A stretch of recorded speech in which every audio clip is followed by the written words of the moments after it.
Bismillahirrahmanirrahim. Assalamualaikum warahmatullahi wabarakatuh. Pada kesempatan kali ini kita akan membahas bagaimana seseorang menafsirkan Al-Quran. Syekhul Islam Ibnu Taimiyah rahimahullah, ulama Islam abad ke-8 Hijriah, di dalam risalah tulisan beliau menyebutkan tata cara menafsirkan Al-Quran. Al-Quran ditafsiri dengan tafsiran yang paling utama adalah dengan Al-Quran pula. Kemudian yang kedua, Al-Quran ditafsiri dengan perkataan dari Nabi Muhammad SAW berupa hadis-hadis. Dan yang ketiga, Al-Quran ditafsiri dengan perkataan atau penjelasan dari para sahabat Nabi radhiyallahu anhum. Mari kita dalami baik-baik satu persatu dari tata cara penafsiran Al-Quran yang paling baik ini. Yaitu yang pertama, ayat Al-Quran ditafsiri dengan ayat Al-Quran lainnya. Ini merupakan penafsiran yang paling baik karena ini pula yang dilakukan oleh Nabi kita Muhammad SAW. Bahwasanya menafsiri Al-Quran dengan ayat Al-Quran yang lainnya, Allah Subhanahu wa Ta'ala berfirman, dan Allah Subhanahu wa Ta'ala pula yang paling paham terhadap firman-Nya tersebut. Selanjutnya penafsiran yang kedua, yakni ayat Al-Quran ditafsiri dengan perkataan dari Nabi Muhammad SAW berupa hadis-hadis sahih.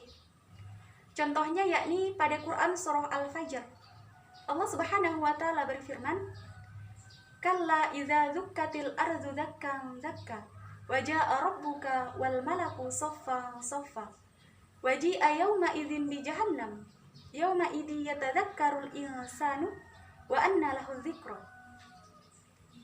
Tidak sama sekali jika bumi diluluh lantakkan dengan sehancur-hancurnya, dan pada saat itu Rabb-mu datang bersama para malaikat dengan bersab-sab, dan pada hari itu didatangkan neraka jahanam.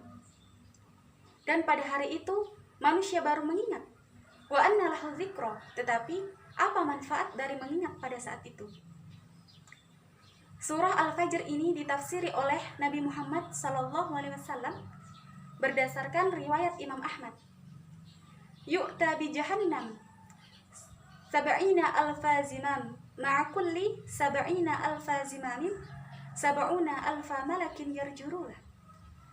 Kelak akan didatangkan pada hari kiamat 70.000 tali kekang neraka jahanam, dan setiap dari tali kekang tersebut, satu dari tali kekang tersebut 70.000 malaikat yang menariknya.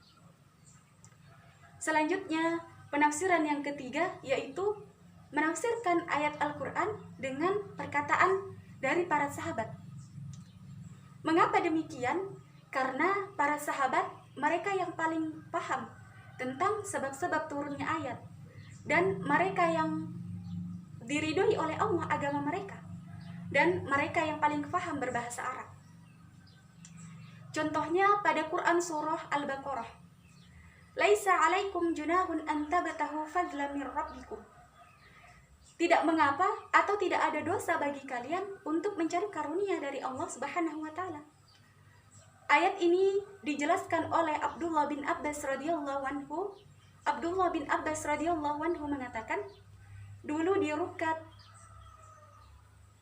dan Majinnah dan Zulmajas mereka memiliki pasar-pasar mereka, sehingga mereka merasa berdosa ketika mereka berdagang pada saat musim haji.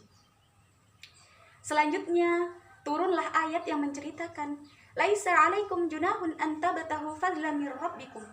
Tidak mengapa atau tidak berdosa bagi kalian untuk mencari karunia Allah dengan berdagang. Sehingga kemudian saat musim haji diperbolehkan berdagang dengan catatan tidak melanggar peraturan-peraturan haji. Ya, mungkin inilah tata cara penafsiran Al-Quran yang paling terbaik, tata cara penafsiran Al-Quran yang paling utama, dan tata cara penafsiran Al-Quran yang paling agung, yaitu dengan menafsiri ayat Al-Quran dengan ayat Al-Quran yang lainnya. Dan yang kedua, menafsiri ayat Al-Quran dengan hadis Nabi Muhammad SAW. Dan yang ketiga, menafsiri ayat Al-Quran berdasarkan dengan perkataan para sahabat. Mungkin cukup sekian. Wassalamualaikum warahmatullahi wabarakatuh.